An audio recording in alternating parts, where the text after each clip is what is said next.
The co-leader of the Social Democrats, Deputy Roisin Shortall, please. Thank you. Taoiseach, there are many positive things in today's plan, particularly the supports for small businesses who are so critical to creating employment. But I want you today in this House to address the issue of people who have lost their jobs as a result of COVID. Taoiseach, you have repeatedly promised that there would be no cliff edge when it came to the withdrawal of PUP. Yet today you have announced that there will be a cliff edge, that no matter what level of restrictions are in place across the country in September, payments will be reduced by €50. A further reduction of €50 will occur in November and a final reduction of €50 in February. In total, that amounts to a huge 40% cut in an already meagre payment. Taoiseach, this is the very definition of a cliff edge. You've chosen an arbitrary date and determined to cut people's payments no matter what the public health advice is at that time and no matter what jobs may or may not be available.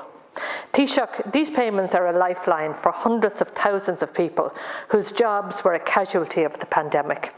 And experience tells us that when businesses reopen, people will go back to work. They do not want to remain on PUP longer than they have to.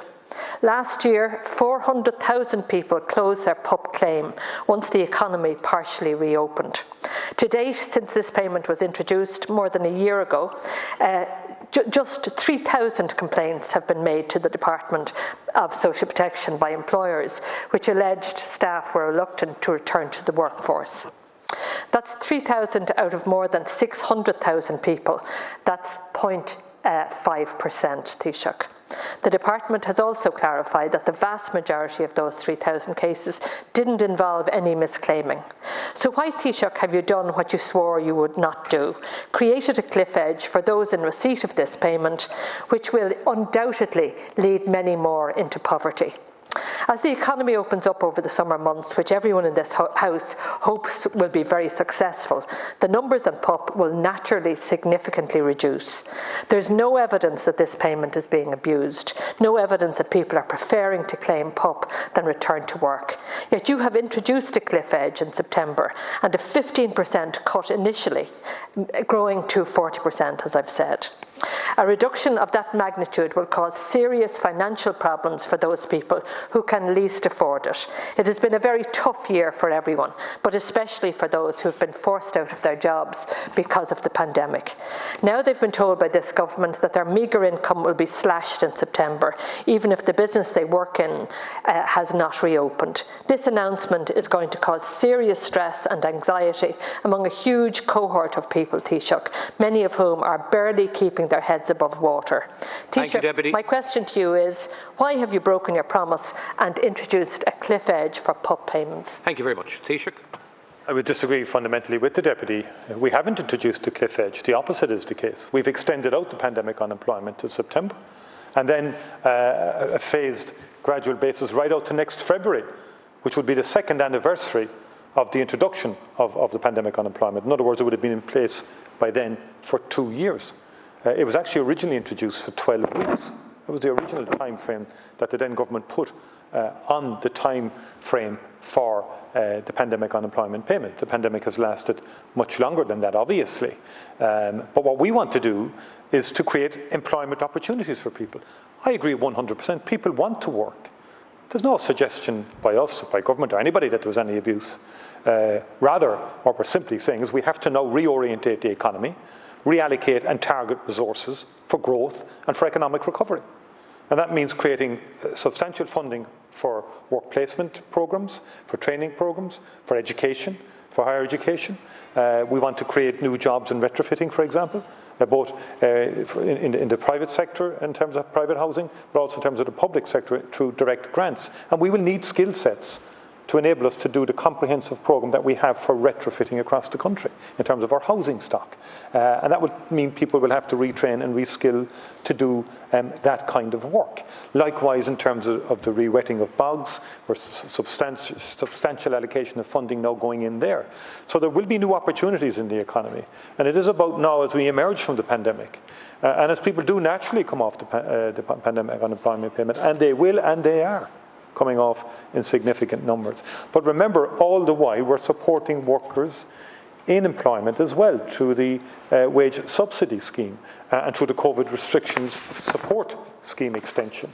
The whole orientation of the plan is to support workers to both retain the jobs that they are in and are currently being subsidised, to give those companies a fighting chance to keep those jobs and enhance them, and by enhancing them, recruiting people.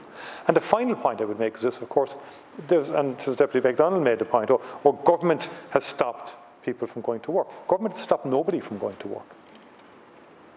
The COVID-19 virus has stopped people from going to work and has caused the most severe and rapid recession since the wars across the world. I think government has responded comprehensively to this pandemic in a very effective way that has underpinned income and has underpinned jobs to the best of our ability, and we're going to continue to do that, but we're moving into a new phase now in terms of economic recovery, and that new phase means the targeting and allocation of resources that can create new opportunities in new sectors of the economy, but crucially to support those sectors like aviation, tourism, the arts, live events, support them more in the coming months, which is what we're doing in terms of the allocation of resources. Deputy Shortall. Taoiseach, look, you're talking about other sectors. The investment in other sectors is welcome, but it is not going to help people who will not be able to get a job by next February. Those people who lost their jobs as a result of the pandemic. And, you know, you have accepted yourself that it will not be possible to reboot the economy by next February. So what are you saying to those people who will not get their jobs back by next February? You're saying to them that they can sustain a cut in their low income of 40%. You know already from studies that have been done that the basic social welfare payment is not sufficient to maintain any kind of life of dignity. And yet you're forcing those people onto the breadline by your actions. So I'm asking you, what is the justification for cutting people's incomes by 40% when many of the jobs that were lost will not be reinstated by next February? We hope many new jobs will be there, but it is undoubtedly the case that there will still be high levels of unemployment among those people who've lost their jobs. So what are you offering those people who cannot get a job by next February? All you're offering them at the moment is a 40% cut in pay, and that is only going to drive them into poverty. Well, by your own admission, Deputy, hundreds of thousands came off the pop last year. So I think you're overstating the case, actually. And I think the same will happen this year. And I do not accept that people currently on the pandemic unemployment payment will not be able to get a job in the economy in the coming months. I think there will be significant recovery. We've got to sustain it, though, for the medium term, is what the plan is about. It's not just about the immediate sort of bounce back that will happen in some sectors, but it's also about maintaining that for the medium term, and that's why we're allocating resources to new sectors to give added funding to sectors that can create new jobs also and create economic activity and economic momentum. That's very important, and also to underpin all of that with training and with reopening the economy, as we have been doing over the last number of weeks. I mean, construction is back, full retail is back, personal services are back. Tomorrow, hotels, guest houses and bed and breakfasts are back.